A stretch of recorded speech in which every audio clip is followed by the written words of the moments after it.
Welcome to Throwing It Back with Sean Farrell. I am Sean Farrell. God is great all the time. All the time, God is great. Let's get into it.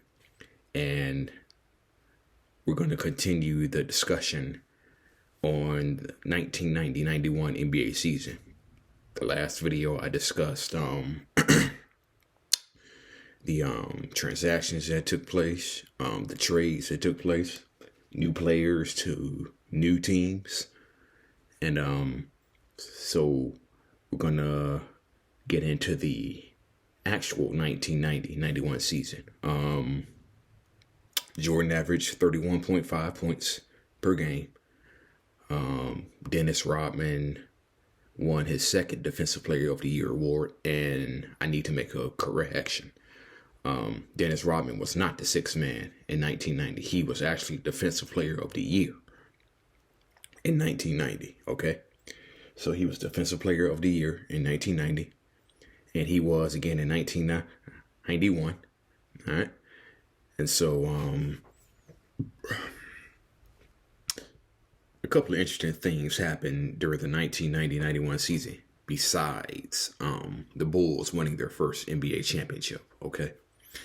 I don't know if you all heard, but there was a fight that took place between Xavier McDaniel and Dale Ellis on the Seattle Supersonics. Gary Payton told the story of how he and Shawn Kemp were heading up to Bob Whitsitt's office, who was the general manager of the Seattle Supersonics at the time. He was heading up to Bob Whitsitt's office. They were headed up to his office, and they heard about the fight that took place between Xavier McDaniel and Dale Ellis. And it had been reported that Ellis had personal issues, not off the court. He also had issues with teammates as well. And Xavier McDaniel and Dale Ellis got into a fight. And ironically enough, Dale Ellis was traded to the Milwaukee Bucks for Ricky Pierce after the All-Star break, right after the All-Star break, and Xavier McDaniel was traded to the Phoenix Suns for Eddie Johnson.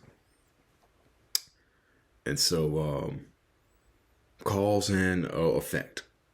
The Detroit Pistons finished 50-32 during the regular season. Isaiah missed 34 games during the season. And he was playing injured pretty much throughout the whole playoffs. He injured his wrist, which caused him to miss 34 games. The opening night of the 1990-91 season, he had to wear goggles because he had a tear duct, or ruptured tear duct. Bill Laimbeer during the preseason. You may recall Bill Laimbeer was wearing that face mask to protect his face the entire 90-91 season. Well, he had a collision with Olden Polynice of the Seattle Supersonics during preseason, and broke some bones in his nose and face. So he wore that the entire season. The Philadelphia 76ers finished 44-38. Charles Barkley accidentally actually spit on a fan while the Sixers were playing the New Jersey Nets. And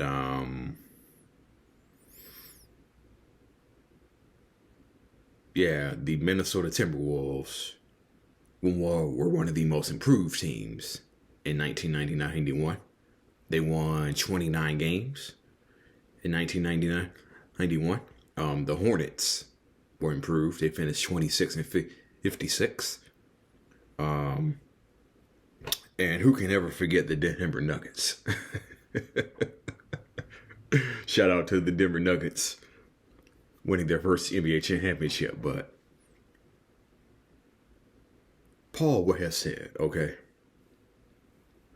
Paul Westhead said before the season, they're going to play a fast-paced offense and a fast-paced defense. okay? Which he did. And they ended up scoring a lot of points, okay? I would encourage you to YouTube Denver Nuggets 1990-91. They scored a lot of points. They averaged like 115, 120 points a game in 1990-91. However, they finished 20-62, okay? Which means they pretty much got their asses kicked every night. You average 110 points per game, 115, 120 points per game, and yet you're losing by 18 to 20 points. And you finished 20-62 during the regular season. And that gained a lot of talk around the league. Among players, coaches, fans. They were all talking about this, and I don't think they were fans of it. Go watch the first game of the season, of the 1990-91 season, when they played the Golden State Warriors. I think they scored like 162 points in the very first game against Golden State. And it's like, yo.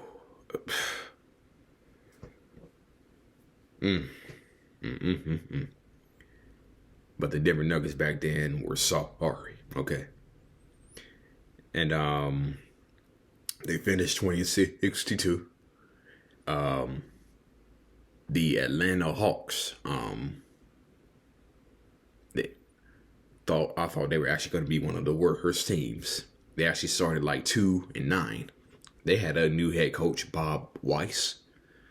Mike Fratello had been let go, who joined the NBA on NBC, which I'll get to in a minute.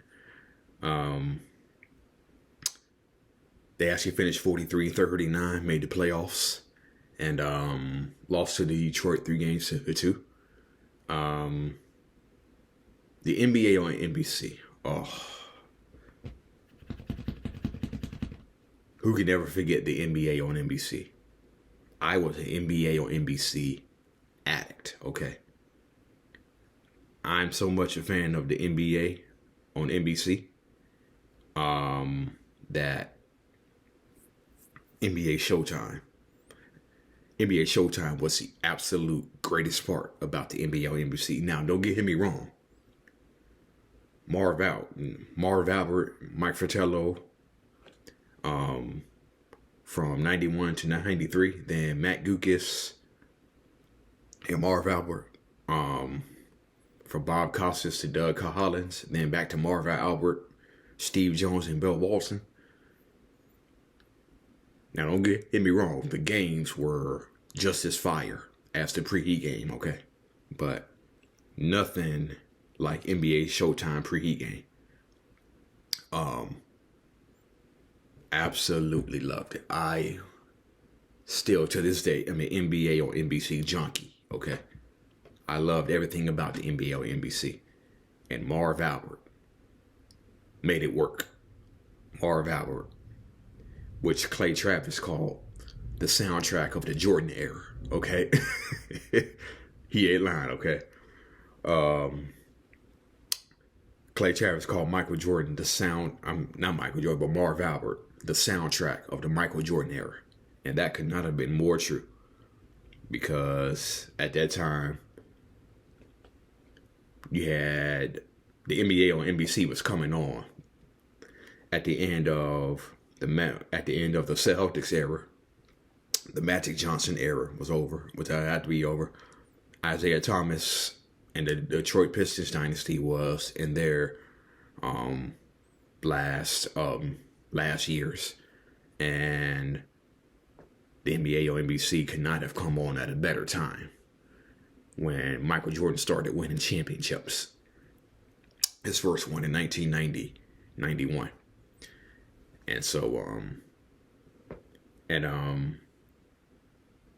AC Green. AC Green is such a cool name, okay? AC Green is such a cool name. Hold on. Okay.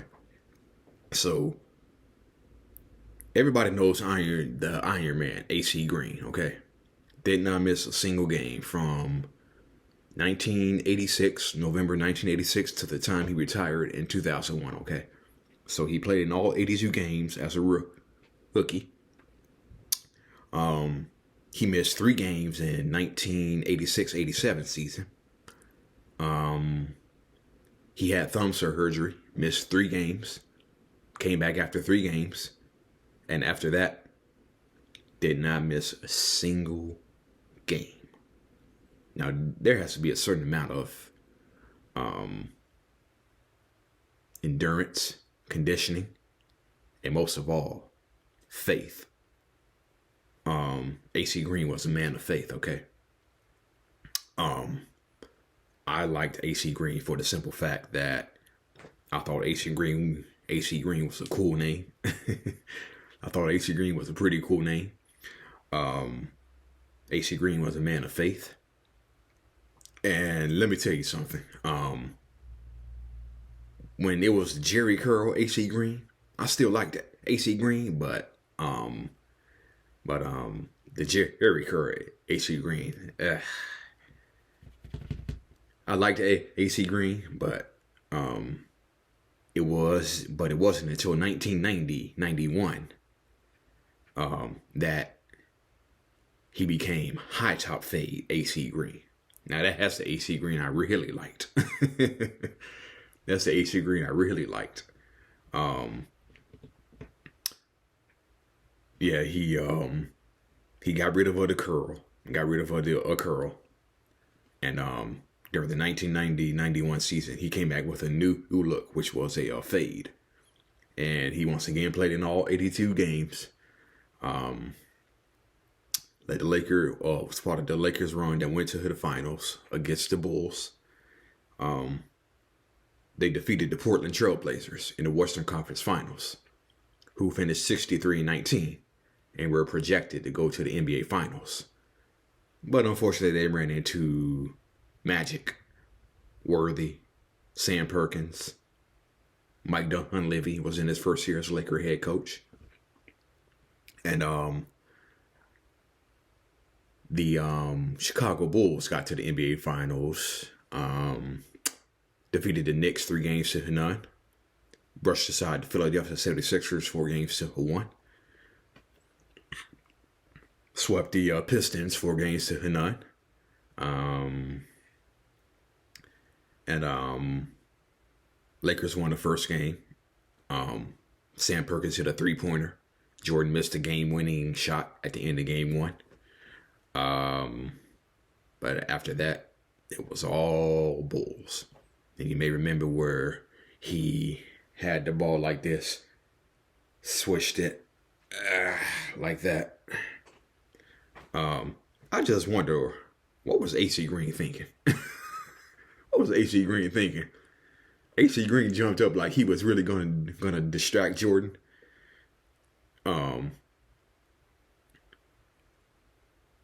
Jordan didn't get distracted at all. But I just wonder, what was AC Green thinking? Jumping up like he was gonna distract Jordan from a shot, okay?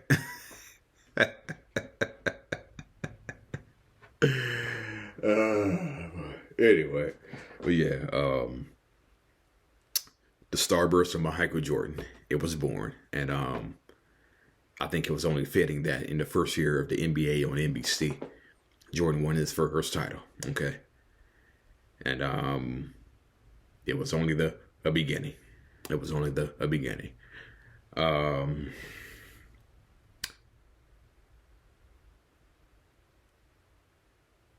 Also, during the 1990-91 season, Hakeem Olajuwon, believe it or not, was in a rift with the Houston Rockets, okay? Ever since the Rockets got to the finals in 86, 87 out in the second round, 88 out in the first round, 89 out in the first round, 1990 out in the first round, 1991 out in the first round. And so Hakeem Olajuwon was in a rift with the Houston Rockets. And he was getting pounded on a lot because Let's be honest. I know they had Kenny Smith and Vernon Maxwell and Otis Thorpe, but Olajuwon was still the focal point. Okay. And it was a game against the Chicago Bulls where he was matched up against Bill Cartwright. And he took an elbow to the eye, which fractured his eye socket, which resulted in a fractured eye socket. And the Houston Rockets were so mad. The Houston Rockets were so mad, they wanted Bill Cartwright to wear elbow pads, okay? I kid you not. The Houston Rockets were so mad at Bill Cartwright that they wanted Cartwright to wear elbow pads. But that's Bill Cartwright. He took out everybody. Robert Parrish. He injured Robert Parrish. He injured James Edwards. He even injured some of his own teammates. John Paxson. John Paxson recalls getting injured by Bill Cartwright in practice. Will Perdue.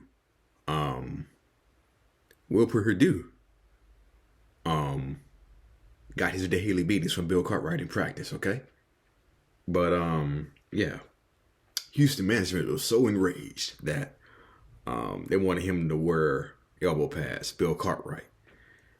Ironically, while Olajuwon was out, I think Houston went on a run of 10, 11 straight games.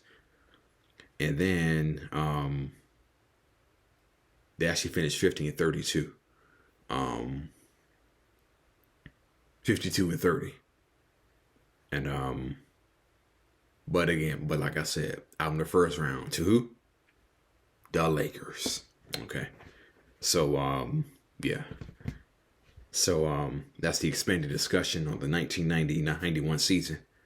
I am Sean Farrell. I'm going to be bringing y'all more videos. Thank you for watching. Throwing it back with Sean Farrell. I'm out of here. Peace.